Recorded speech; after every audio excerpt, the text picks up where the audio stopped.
আসসালামু আলাইকুম। প্রতি মাসে বিদ্যুৎ বিল দিচ্ছেন তো? দেশ এবং মানুষের স্বার্থে প্রতি মাসে অবশ্যই বিদ্যুৎ বিল পরিশোধ করবেন। ব্যাংকে গিয়ে বিদ্যুৎ বিল পরিশোধ করতে ঘন্টার পর ঘন্টা লাইনে দাঁড়িয়ে থাকতে হয়। এটা খুবই বিরক্তিকর কাজ। এই কাজটিকে সহজ করা হয়েছে মোবাইলের সাহায্যে বিদ্যুৎ বিল পরিশোধ করার মাধ্যমে।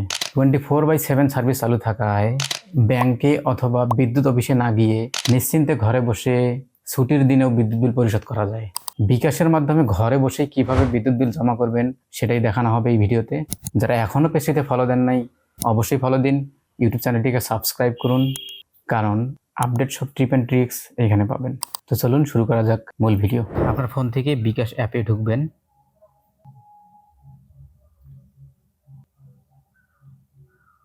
অ্যাপে ঢোকার পর পে বিল নামে অপশন একটা আছে, এখানে ক্লিক করবেন। পে বিল থেকে আপনি বিদ্যুৎ বিল জমা দেবেন। তো এখানে ইলেকট্রিসিটি নামের একটা অপশন আছে, ইলেকট্রিসিটিতে ক্লিক করবেন। এখানে অর্গানাইজেশন, সার্চ অর্গানাইজেশন আছে, এখানে ইন্টার অর্গানাইজেশন নেম টাইপ, এখানে লিখবেন পল্লী বিদ্যুৎ। দেখেন পল্লী বিদ্যুৎ পোস্টপেইড এবং প্রিপেইড দুই সিস্টেমের আছে, পোস্টপেইড প্রিপেইড। আমরা তো বিদ্যুৎ ব্যবহার করার পরেই বিল জমা দিই, তো সেক্ষেত্রে পোস্টপেইড হবে। এবং যারা কিছু স্মার্ট কার্ডের যে সিস্টেমগুলো মিটারগুলো বের হয়েছে সেটাকে প্রিপেইড বলা হয়। তো আমরা পোস্টপেইড বিল দেবো, তো পোস্টপেইডে ক্লিক করব। এখানে আপনার কোন মাসের বিদ্যুৎ বিল জমা দিবেন সেটা সিলেক্ট করে নেবেন। আপনি ভালো হয় বিদ্যুৎ বিলের কাগজে, বিদ্যুৎ বিলের কপিতে উল্লেখ থাকে যে কোন মাসের বিল দিবেন সেই মাস, তো সেইখানে দেখে আপনি সিলেক্ট করে দেবেন। আমি নভেম্বর মাসেরটা দিব, তো নভেম্বর 2024 সিলেক্ট করে দিলাম। এখানে লেখা আছে inter SMS account number. Inter SMS account নাম্বারের ক্ষেত্রে আপনি হিসাব নাম্বার, গ্রাহক হিসাব নাম্বার যেটা থাকবে সেটা দিবেন। আমি এটা দিয়ে দিচ্ছি। হিসাব নাম্বারটা খুব ভালোভাবে দিবেন, তারপরে এন্টার চাপবেন। এইখানে আপনার বিদ্যুৎ বিল কত এসেছে সেটা দেখাবে। 810 টাকা আমার এসেছে, আনপেইড আছে।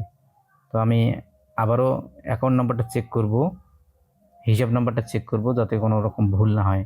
তো আপনি সিলেক্ট দেখবেন, এটাও খেয়াল রাখবেন যে আপনার এখানে প্রদেয় বিল 810 টাকা, এর সাথে আপনার বিদ্যুৎ বিলের কাগজের মিল আছে কিনা। যদি মিল থাকে ট্যাপ টু কন্টিনিউ যাবেন, তারপর আপনার পিনকোড দিয়ে দেবেন। Tap and hold for pay বিল, এখানে ক্লিক করে ধরে রাখবেন, তাহলে বিদ্যুৎ বিল জমা হয়ে যাবে। দেখুন সাকসেসফুল হয়ে গেছে। তো পে বিল আমি এখান থেকে, আপনি চাইলে এটা সেভ করে রাখতে পারেন, save this account for future payment বিল, আমি টিক দিয়ে রাখছি, এটার জন্য সেভ হয়ে থাকে। ওকে, বিদ্যুৎ বিল আমার হয়ে গেছে। আমি এটা চেক করব কিভাবে পেমেন্টটা হলো কিনা। আপনি বিলটা পেমেন্ট হয়েছে কিভাবে চেক করবেন সেটার জন্য আবারও পে বিলে যাবেন। পে বিলে যাওয়ার পরে দেখবেন রিসিভ অ্যান্ড টোকেনস, এই অপশনটাতে ক্লিক করবেন। এখানে আপনি লাস্ট, আমি আজকে 20/11/2024 পেমেন্ট দিয়েছি, এখানে আমার টোকেন এবং রিসিভ দুইটাই আছে, আমি ডাউনলোড করে নিব।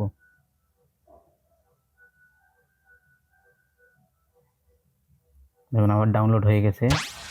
দেখুন এই যে আমার অল তথ্য এখানে চলে এসেছে। নভেম্বর 2024-এর 810 টাকা পেমেন্ট। এটা আপনি সেভ করে রাখতে পারেন পরবর্তীতে কাজে লাগার জন্য। এই ছিল আজকের ভিডিওতে, কীরকম লাগলো অবশ্যই জানাবেন। যারা এখনও সাবস্ক্রাইব করেন নাই অবশ্যই সাবস্ক্রাইব করে নিন, পেজটিতে ফলো দিন। দেখা হবে পরের ভিডিওতে। টিল দেন টেক কেয়ার, আল্লাহ হাফেজ।